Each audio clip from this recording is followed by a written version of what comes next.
Hello tout le monde, j'espère que vous allez tous et toutes très bien. Aujourd'hui on se retrouve pour une vidéo vraiment très particulière qui sort complètement du concept de la chaîne, mais ça me tenait vraiment à cœur de faire cette vidéo.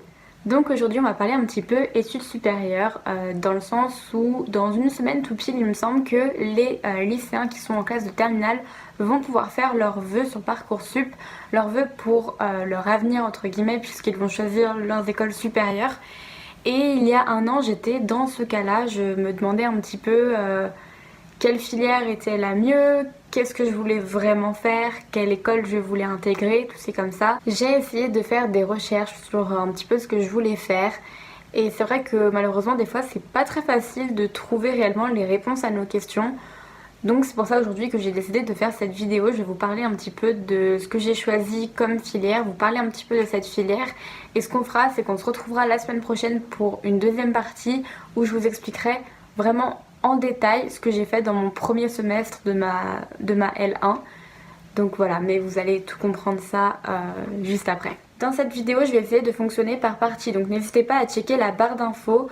Je vais essayer de vous référencer toutes les parties avec les minutes auxquelles elles correspondent du mieux possible, et puis on verra. Voilà, mais je vais essayer de faire ça très court, très explicatif, comme ça sera plus facile pour vous. Au niveau de mon parcours, j'ai fait une seconde générale et à la fin de ma seconde générale, s'est posé la question est-ce que je vais en S ou en L. J'avais les capacités d'aller dans les deux bacs, en fait, j'étais prise dans les deux bacs et j'ai choisi d'aller en bac littéraire. Pourquoi j'ai fait ce choix? Pas parce que j'étais nulle en maths, pas parce qu'il y avait plein de clichés ou je ne sais quoi. Tout simplement parce que c'était la logique de mon projet professionnel. Je ne voulais pas faire S parce que c'était le bac à la mode entre guillemets. Mais voilà, j'ai choisi de faire littéraire parce que c'est ce qui découlait de ce que je voulais faire. Dans la filière littéraire, j'avais pris l'aspect LVA, donc c'est langue vivante approfondie, donc l'anglais approfondi. J'avais également pris l'option anglais européenne DNL, donc ce qui fait que j'avais quand même un sacré bagage en anglais avec moi. Et depuis toute petite, je savais que je voulais absolument faire professeur. Et depuis environ la 6e, 5e, je me suis développée une passion pour la culture britannique, la culture américaine, en général la culture et la civilisation anglo-saxonne. Et je me suis dit, bah, tu veux faire prof, tu veux partir à l'étranger t'installer. Du coup, bah, la filière qui se rapprochait le plus de mon projet, c'était la LLCE anglais. Et là, vous allez me dire, mais c'est quoi la LLCE anglais? Qu'est-ce que c'est? Je vais commencer par vous parler un petit peu du b.a-ba de la chose, donc que signifie le terme LLCE anglais. Alors, quand on est dans ce cursus, on a tendance à abréger la filière en disant je suis en LLCE anglais. Mais en réalité, c'est une erreur de langage, on devrait dire je suis en LLCER, avec le R à la fin, anglais. Mais là encore, c'est une abréviation du nom de la licence, car il est très long. Et là encore, vous allez me demander que veut dire LLCER. On va donc décomposer l'abréviation ensemble pour éclaircir tout ça. Le premier L ne signifie pas licence comme on pourrait le penser, mais langue. Ensuite, le deuxième L signifie lettre. Le C qui vient après civilisation. Le E étrangère et le R à la fin régional. Ce qui donne en réalité un nom à rallonge, une licence de langue, lettres et civilisation en langue étrangère et régionale. Et étant donné la longueur du nom de la licence, on comprend vraiment pourquoi les étudiants utilisent un acronyme de LLCE. Ensuite, où est-ce que je fais mes études? Alors là, grande question, je fais mes études à Lyon, à la faculté Jean Moulin, qui est dans le 3e arrondissement de Lyon. Une fac qui est principalement dédiée au droit et à la science politique, mais qui est quand même un gros pôle de langue également. Alors après, vous allez me demander, est-ce que c'est le même enseignement dans toutes les facs?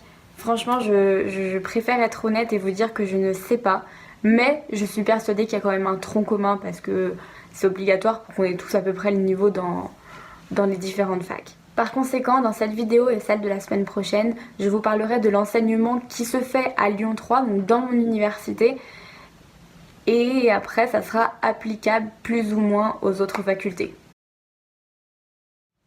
Pour présenter la licence de manière générale, la LLCER va vous permettre de vous perfectionner et d'acquérir des connaissances tant au niveau de la langue anglaise, donc je parle de la linguistique, de la grammaire, de la conjugaison, etc. Mais également sur des connaissances vraiment que vous allez renforcer au niveau culturel, littéraire, tout ce qui va avec en fait, et c'est vraiment quelque chose de top. En termes d'objectifs, à Lyon 3, à la fac Jean Moulin, on a 3 objectifs sur cette licence. Donc là, je ne les invente pas, je les ai trouvés sur leur site internet. N'hésitez pas à aller le checker d'ailleurs. Et donc là, je vais vous les lire, ça ne vient pas du tout de moi. Pour eux, le premier objectif est d'acquérir de solides compétences dans les domaines linguistiques, grammaire et lexique, compréhension, expression et traduction, historique, sociologique et aussi littéraire. Le deuxième objectif pour eux est de préparer les élèves au concours de recrutement de l'enseignement secondaire, donc comme le CAPES, le professorat des écoles ou encore l'agrégation. Et le troisième objectif, il s'agit d'acquérir des capacités d'analyse et de synthèse qui permettront à l'étudiant une insertion professionnelle dans les organisations publiques ou privées en relation avec l'étranger. Alors en effet, il y a vraiment des choses super top à Lyon 3. La fac travaille avec 300 universités dans le monde en partenariat, ce qui fait que votre dernière année de licence, vous avez la possibilité de la passer à l'étranger, de la passer dans le pays de votre choix et de valider votre année là-bas. C'est pas du tout une année perdue, donc je trouve ça vraiment génial.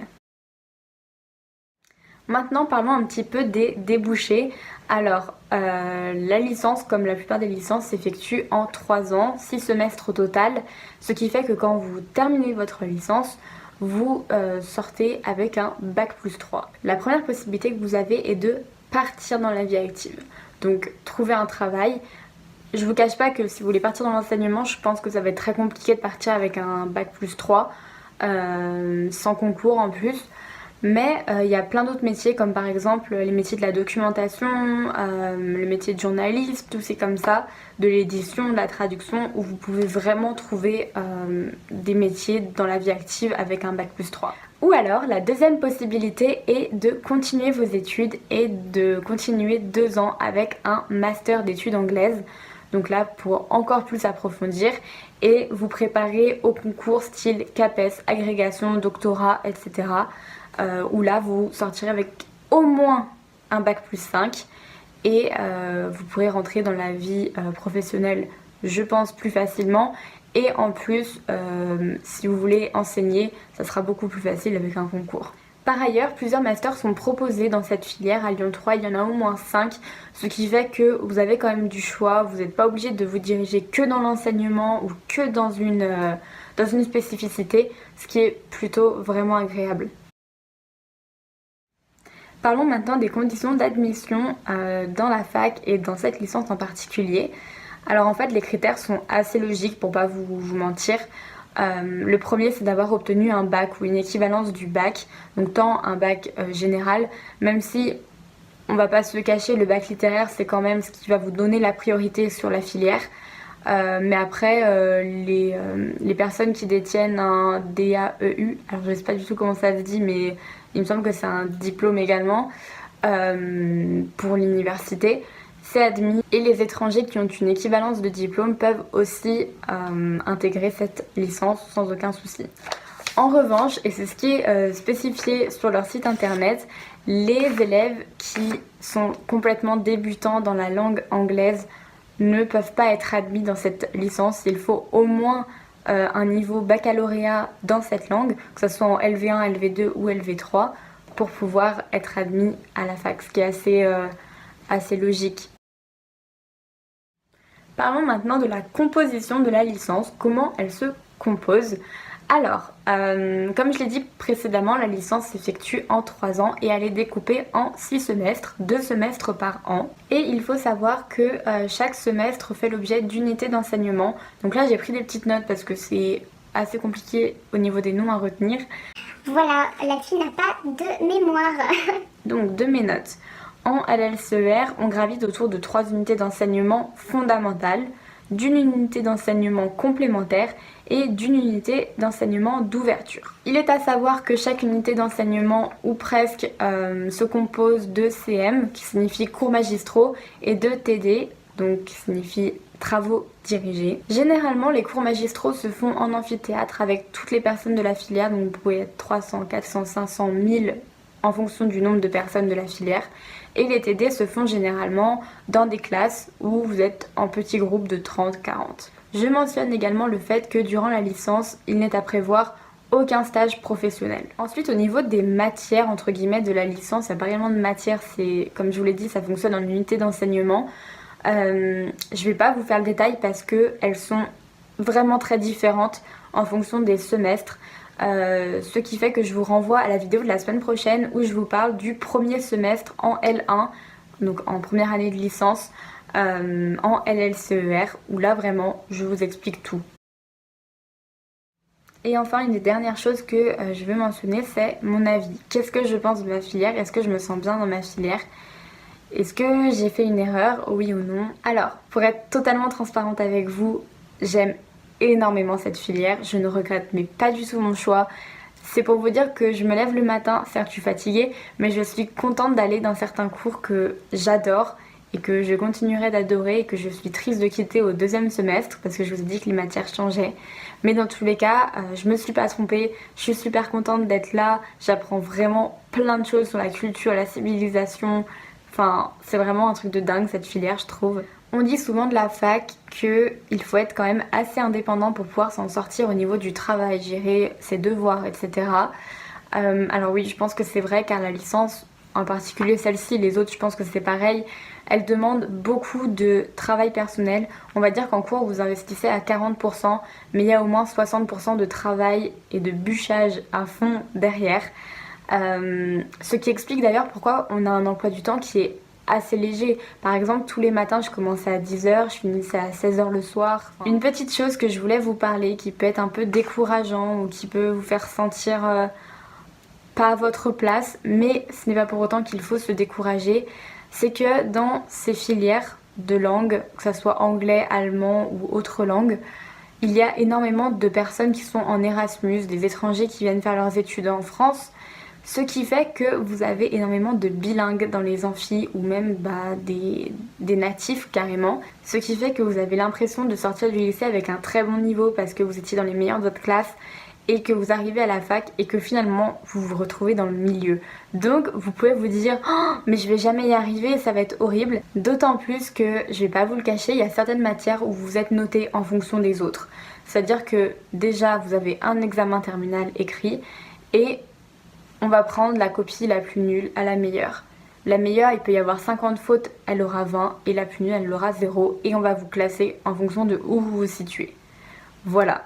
Donc ça peut être un peu frustrant et un peu stressant, je vous le cache pas, mais si vous bossez, il devrait pas y avoir de problème.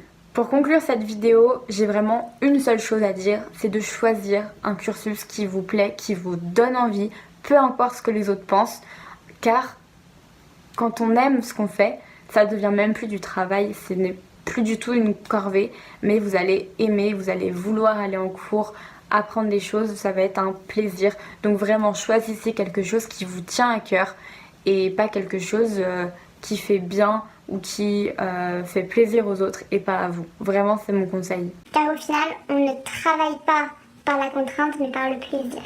Voilà. Merci Nietzsche. J'en ai enfin fini avec cette vidéo, j'espère qu'elle vous aura plu et si c'est le cas n'hésitez pas à me laisser un petit pouce en l'air. Je sais qu'elle a complètement divergé de ma chaîne mais c'est une vidéo qui me tenait vraiment à cœur de parler de ce que je fais à côté comme étude. N'hésitez pas vous aussi à me laisser des petits commentaires pour me dire dans quelle filière vous êtes, me raconter un petit peu si ça vous plaît, si vous vous êtes trompé ou pas, tout ça. N'oubliez pas non plus que la semaine prochaine je reviens avec une autre vidéo sur la LLCE anglais où je vous parle du semestre 1, des matières, de ce que j'ai fait pendant le semestre, où je vous explique un petit peu vraiment le détail des unités d'enseignement. Donc n'hésitez pas à vous abonner pour être sûr de ne rien rater. En attendant, moi je vous fais des énormes bisous. Ciao.